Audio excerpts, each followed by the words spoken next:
See, my whole thing is I always wanted to be accepted. Those around you don't actually know who you are because you don't know who you are. What is the thing that is within you that pushes you when you go into deep character, when you begin to method act in your life? It may be hard for you to find your way out. Hey, what's up, guys? I want to welcome you back to the New Rules Podcast. It's your boy Adrian here, and we are excited that you've joined us for another episode of the New Rules Pod. Hey, here at New Rules, we simply exist to unlock authenticity. We believe authenticity unlocks human flourishing, and we think that individuals many times go through life and they never really live authentic lives. And we are living in the era of what one Canadian philosopher, Charles Taylor, called the age of authenticity. And what Charles Taylor meant by the age of authenticity is that where it just goes by feeling or just what we maybe desire to be, actually instead of what we are. And that's what we want to do here. Is I believe that a lot of mental health crises, a lot of things that people are experiencing today are because people are living fraudulent lives. They're not authentic. And we're not talking about perfection. We're not talking about people who have it all together. We're actually talking about people who are willing to be raw in that cut, willing to understand, to be self-aware and have resilience to remain self-aware. And so that's what this pod's all about. From things that I talk about to guests that we bring on, it is all about helping unlock authenticity to see human flourishing and to actually see authentic leaders launch into the world. So with all that being said, let's jump into the pod today. Well, guys, you know this is one of my favorite parts of the pod right now, this section we like to call Air It Out. During Air It Out, here's what it's about. It's about me just getting off my chest something positive or negative. And so today, it's actually positive. You got positive vibes, Adrian, today, all right? Normally, you know me, I'm dark, all right? Melancholy, the world sucks. Today, you're getting super bright. Matter of fact, even though I got my black on, I'm rocking my cologne, though. God of Fire. Listen, cologne scent game's off the chain right now. But that being said, I want to give a shout out to my man, Mitt Romney, senator from Utah. Here's why I want to give a shout out to Mitt Romney, because as we are recording this, this week was the State of the Union address. And what Mitt Romney did after the State of the Union is that he actually gave his remarks. He gave kind of his thoughts on what actually Joe Biden said, President Biden said. And let me tell you this, Mitt Romney went on and sounded like a functioning, healthy, emotionally mature adult, which is so rare. It is so rare that I have to spend a segment shouting him out right now because he was willing to actually listen to what President Biden said and listen. And he said the things he disagreed with, but he started off by saying, hey, Joe Biden's a friend of mine. And he said, hey, here's some things that he has done well. But hey, here's some things I feel like he's misled us. He wasn't going after him. He wasn't talking about my man kids. He wasn't talking about my man's dog. He wasn't going after the Hunter Biden laptop. He wasn't saying any of that stuff. He was talking about what was going on there. And when I got done watching that, it was such a breath of fresh air to me. Here's why. It's because we're living in an era of emotionally immature adults who have no idea how to actually lead from a place of emotional intelligence that's actually healthy. It is just about how do we do this to cut people down, continue to bring division. Remember, we talked about this. Division sells things, and that's all that politicians are doing. So when we actually see someone who's willing to step in the gap to be a non-anxious presence, someone who's self-differentiated, we got to give him highlights. Shout out to Mitt Romney. Keep holding it down, Mitt. I don't know you, but maybe you'll be on the pod one day. All right, well, we're going to jump right into the pod today. And as I mentioned earlier, we're going to be talking about enemies of authenticity. Listen, this pod's all about unlocking authenticity. And let me tell you this, there are those things that are warring to actually stop you from being authentic. And today, what I want to talk to you about is this: method acting. This idea of method acting. Now, I love movies, all types of movies. I'm an 80s baby, so I love movies from the 80s, 90s. Now, I love sitting there. Again, I like to rewatch movies. But one of my favorite actors is Daniel Day-Lewis. Again, I fell in love with Daniel Day-Lewis, again, when I was younger, when he was in The Last of the Mohicans, and then I saw him in Gangs of New York. But then also when he was in Lincoln, Abraham Lincoln being one of my favorite historical figures that's out there. And so I love Daniel Day-Lewis. And one of the things that they talk about with Daniel Day-Lewis is that he practiced something. Again, this idea of method acting. Now, what method acting is this is where actors and actresses actually go full embodiment of the character to a point to where what they will do is actually spend maybe a month or 2 months, sometimes 6 months, sometimes even a year, literally acting using the same accent as that person. Going to the same place as that person did. Using their same mannerisms, even at home, even before they even ever get to the set. And even when they leave the set, they stay in character. Now, Daniel Day-Lewis was known for really diving into method acting, so much so that in his amazing performance in Gangs of New York, he actually got sick. Daniel Day-Lewis got pneumonia. And so while he was there, they were filming, it was cold. He would never put on a modern jacket, like a jacket that had a little bit of stuff in it to keep him warm. He says, no, I'm going to stay in character. I'm going to stay in the jackets they had. And also he got to a place where he said, I'm not even going to take modern medicine. Now, again, I think my man was a little bit overboard. Now, I've never done method acting. Maybe you're so entrenched. Maybe you are so rooted into it that you just black out and you don't know what's going on. But my man literally did not take modern medicine. I'm like, Playboy, you can take some NyQuil. It's okay. All right. Like back then they didn't have nothing. You know what I'm saying? They were drinking bourbon to try to fix everything. So my man he almost died from having pneumonia, and he was so deep into this. Now, there are a lot of actors even now who still practice this. I mean, recently we've seen this with Austin Butler. Now, if you don't know who Austin Butler is, he's a really good looking dude. Again, I'm secure in who I am. He's a really good looking dude. Hey, yo. But Austin Butler is the dude who played Elvis. Now, if you've ever seen, again, go on TikTok, you'll see this, where Austin Butler, when he was prior to Elvis, my man's voice was very different. Now, when you listen to him, he sounds like Elvis, and he can't get out of sounding like Elvis. I mean, his acting coach said so, or voice coach said that he actually spent, I mean, again, this was during COVID, so this is a couple years practicing to get to talk like Elvis, to kind of have the same slow speech as Elvis, and man, this man, so much, it changed him. We've seen it with Lady Gaga and House of Gucci. And she even says this. She says about method act, it's not imitation. It's a becoming. I remember when we started filming, I knew I had become. And I knew that the greater challenge was going to be unbecoming. That is really powerful. This idea of unbecoming. See, here's why I'm talking about method acting, because we hear that. And again, maybe you're a Heath Ledger fan in The Joker. Maybe Jared Leto as the Joker, or maybe Joaquin Phoenix as the Joker. As you can kind of see this thread, anybody who plays the Joker goes to method acting because they got to go to a place of crazy, right? But see, we see that, and we see the commitment. We see these people who are willing to put their entire being into playing a role so that they can actually perform it, so that we actually can enjoy it. And we rant and we rave and we tweet about it. Man, we're watching the Oscars, and we are super excited when they actually get an award for an incredible performance for all their hard work. This thing has a toll that it takes on people. Actually, when you talk to those and you research those who do method acting, they talk about how it's so hard for them to unravel. Some people actually believe that Will Smith would unravel him from the infamous smack against Chris Rock was the fact that method acting he just broke down from it, that he had became so many different characters that for so long he had this good guy persona that he just broke. And I'm not saying that's what happened to Will, but what I do know is that it messes with your psychology, because you can't just cut that off. When you start playing another role, when you start trying to embody something else, here's what happens. You become that thing. And I know we watch that, and I know we like that. And I know when we hear that, how crazy people go to this, where people would starve themselves or lose 60 pounds, then gain 100 pounds for the next role. But what if I were to tell you that we all method act? That every one of us method acts at some point in time. Let me tell you a quick story of how I method acted. So I moved a lot of different places growing up. My father was a college basketball coach, so we lived in a lot of different states. But we moved back to Akron, Ohio, and this was the second time of us being in Akron. My father became the head basketball coach there.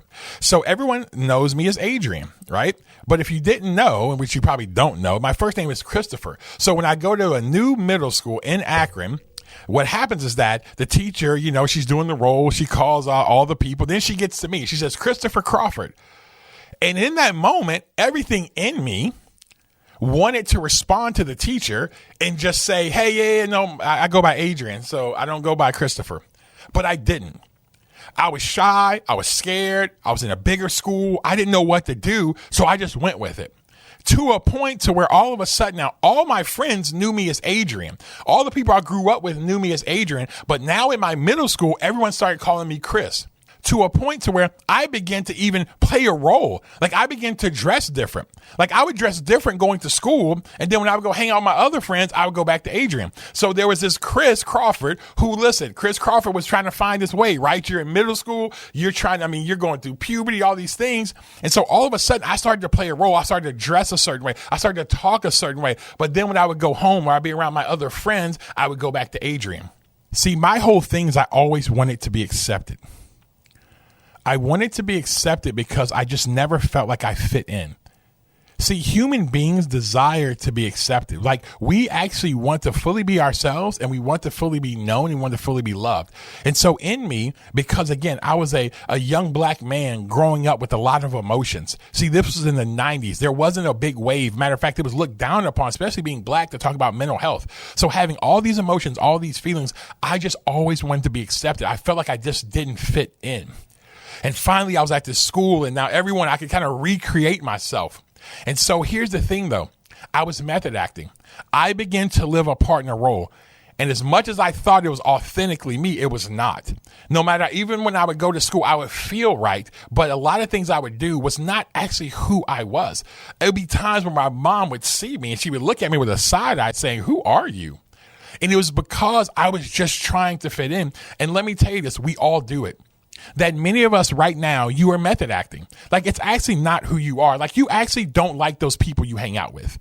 Like, you just say that you have certain values, like maybe Republican or Democratic values, just because it allows you to fit in.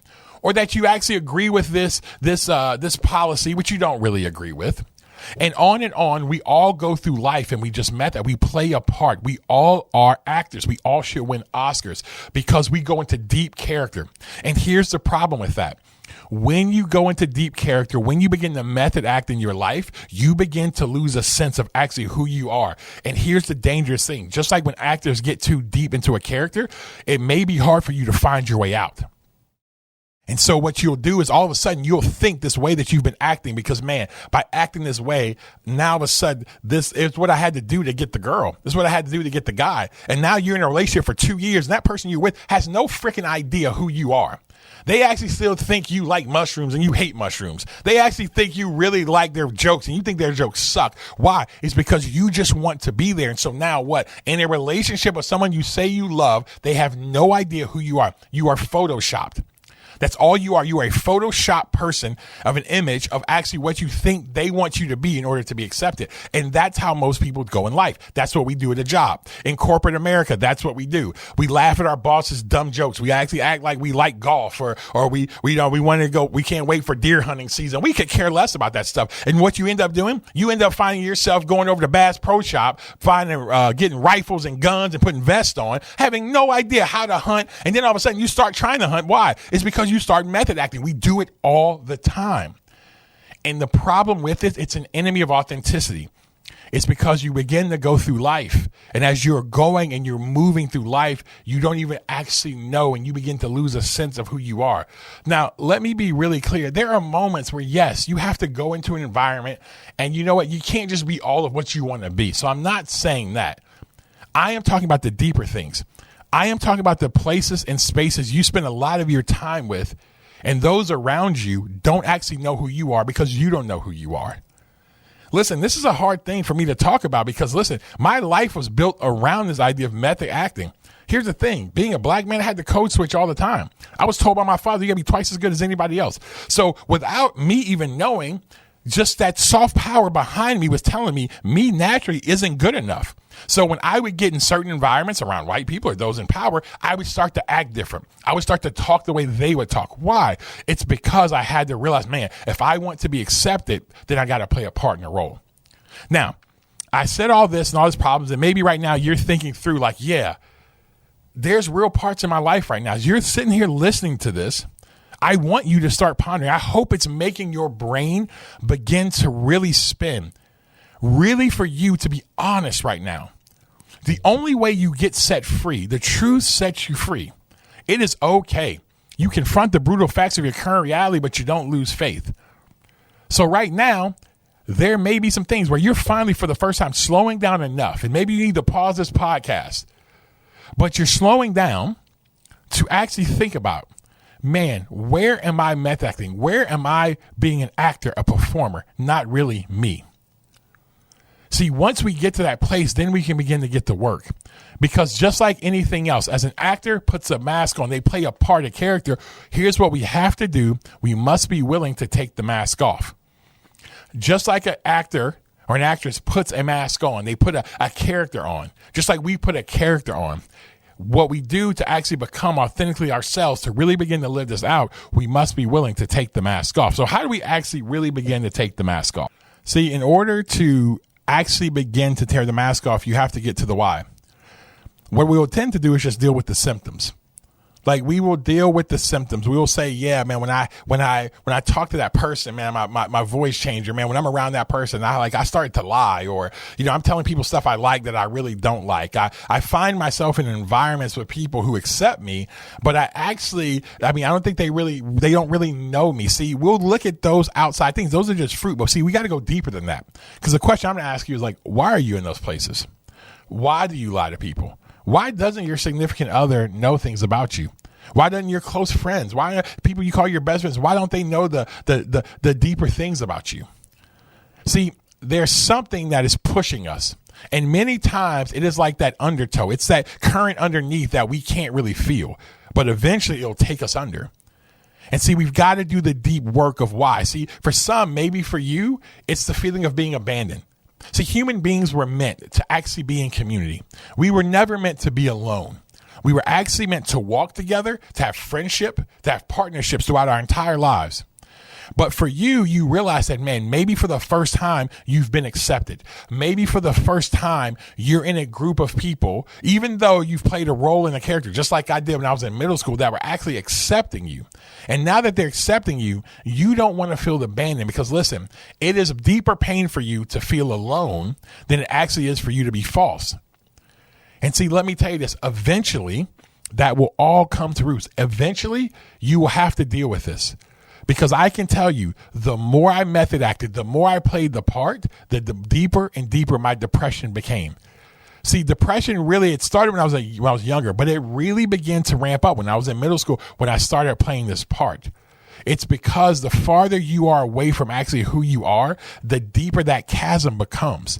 And what you begin to do is that you think these things are going to satisfy you. You think that relationship's going to satisfy you. That job's going to satisfy you. That approval's going to satisfy you. But when you get it and it doesn't, then you're like, what's next?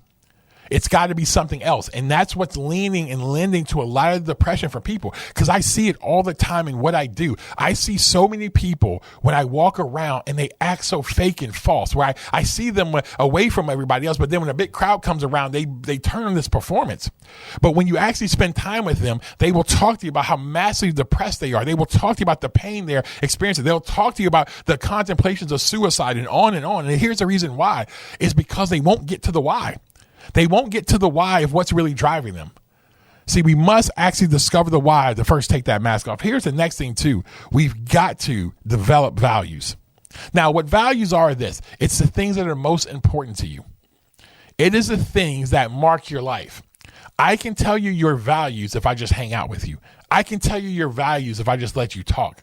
See, values are boundaries. These are the things that keep us in play and being authentically who we are. So a boundary for mine is authenticity. A boundary for me, a value, for me is diversity. So let me tell you this. If I start finding myself not in diverse relationships, I know that I probably am leaning and going toward a thing of actually starting to play a role in a part. See, this is something that keeps me in bounds. I have to have a diverse friend group, not only in skin color, not only in the fact of socioeconomic, but politically. I have to have a diverse friend group. Why? It is something that's a core value of mine. And so what's a core value of yours? I want you to start to think about that, to start to develop it, because these are the things that actually begin to push you down the field, that actually help us stay in bounds. See, in life, the worst thing you can do is to violate a value. You want to know what a value is? I want you to think about something you've done. Maybe, for you, it's, just being truthful. That is a value. And you lie. And every time you've lied about something, and you didn't mean to lie about it. It was a quick thing because you were scared, you were nervous, you were worried about what people were going to say about you, or this person asked you a question and you didn't want to look good. You didn't want to look bad. So all of a sudden what you do is you just tell a quick lie, and all of a sudden you feel that deep thing within you. It just crushes you. See, listen, when that happens, that's maybe truth, being truthful, that's a value of yours. Maybe for you, innovation is a value of yours. Creativity is a value of yours. We have to develop values, because values allow us to stay our part, to play the role that we've been given, to play the part. And again, everyone has a role they're playing. Everyone has a part they're playing, but it's the authentic part. Values help you do that. And here's the last thing you have to do. You got to deploy resilience. Now, this is really important. You've got to deploy resilience. Because when we begin to move down this road, it becomes very easy for us to always want to drift back to method acting. Listen, I'm going to say this really clear, and some people could disagree with me, and that's okay. You don't have to listen to the pod. But here's the truth about it. When it comes to this, the natural disposition for humans is to be fake. The natural disposition for humans is to hide the cover, to be fake. We do it all the time. Just look at your life. If you're honest to evaluate this, your natural place you will go is to hide the cover and to be fake. So if that's where you naturally go, you're going to have to build tools of resilience in your life in order to stay the course, in order to keep to your values, in order not to allow that bad why that was leading you before to actually lead you again. So how do we build resilience in our lives? Let me tell you this very quickly. Man, when you get people in your life who you're willing to be honest with, you will hear me talk about that a lot. Relationships matter. Relationships are king. They're incredible currency. And you need someone or two or three people in your life who know you well, who will call you out on your stuff when you begin to act a certain type of way, when you begin to play a part. When they be seeing you giving that stupid fake laugh you give, they'll say something, yo, more, hey, don't do that, fam. That's not you. When they begin to hear you lie about something, you know what I'm saying? You start talking about, yeah, we was just over in Turks and Caicos last week, knowing you was just in Weehawken in Florida. Like when they see that, they'll call you out on it. They may not call you out in front of you or in front of the girl you was trying to impress, but what they will do is they'll wait till later. It's like, yo, man, you don't got to be that. Get some people in your life who are really honest about that. The next thing about building resilience is this: is every single day when you wake up, look yourself in the mirror and simply say this, and it's going to sound cheesy, whatever, but yo, I'm enough. Let me tell you, almost every day I wake up, I look myself in the mirror and say, I am enough. Here's why. It's because if you don't start to believe you're enough, then you're going to find other things to fill you up to make you feel like you are enough. And so little things like that. Sometimes you may have to say that thing 5 times a day. You may have to look yourself in the mirror 20 times a day to say I'm enough. But when you begin to do that, it starts to build resilience in you. And here's the other thing. When you find yourself starting to have thoughts or you even start to drift towards a way you used to be, it's okay. Be curious, be compassionate, give yourself room, but just turn back, recognize it and just turn back. Don't stay that course. We have to build resilience in our life. Listen, in the end, as I said earlier from Lady Gaga, it's simply this: the greatest challenge is unbecoming. How do we actually live these authentic lives? To not be method actors, to actually live a life playing the role and part we've been given. Is we have to unravel. We have to unbecome. So, hey, I always say this. I want to give you some real practicals that you can take away with you. The first thing is this. I want you to have what I like to call a moment of real. Now, I have these moments of real almost every day, sometimes 3 times a day. But when we're starting, I want you to have this one, and it may take you 30 minutes, it may take you an hour. And here's what I want you to do. I want you to be honest with yourself. I do not want you lying to yourself. I want you to actually ask yourself, why do I do what I do? Am I actually doing things that I really like to do? Does my spouse actually know what I really care about? Does my friends actually know me? See, this is really important. And then when you dig a little bit deeper, ask yourself why. Why do you do that? Why do you lie? Why do you hide? Why do you cover up? Why do you feel like you have to be a people pleaser? Why in every situation you don't want to go to that place, but you go to that place? Why is it that you're someone who's reluctant to ever be in a relationship with someone? What is the stuff that's actually going deep inside? Ask yourself why. Try to get to the basement.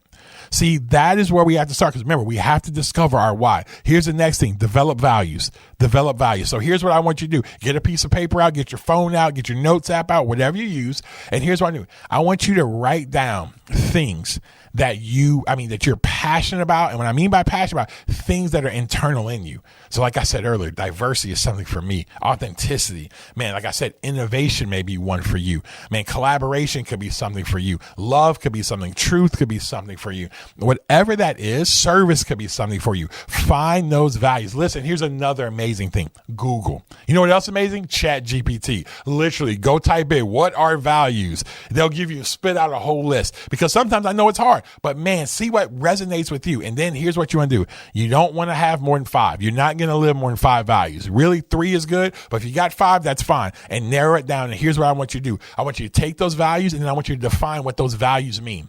What does those values mean from you? And I want you to put them up somewhere. Put it on the dashboard of your car, put it on the mirror in your bathroom, put it on your screensaver on your phone, but put it somewhere where you can actually see it.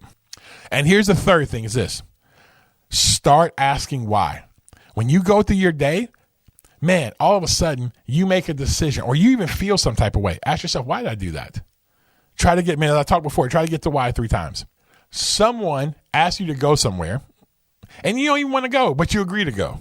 That's okay. But once you are there and you're there, ask yourself why. Why did I do this? What was going on in me that would make me go somewhere that I didn't want to go? Or tell somebody I like something that I did not like. You know you didn't like that Drake and 21 Savage album. 21, can you do something for me? Which if you don't, something's wrong with you. But you may not like that's okay. Say you don't like that Drake and 21. You like that new Tim McGraw. Heart don't forget something like that. Whatever it is, it's okay to say you like the stuff that you like. But ask yourself why when you don't do that. Because when you can start being curious and compassionate, it begins to allow you to live an authentic life. Listen, it is all about unbecoming. It's unbecoming. Our natural disposition is to become actors and imposters. What we want you to do is to unbecome that actor and imposter and to become the authentic you who you've been designed and created to be. And to next time, keep writing new rules.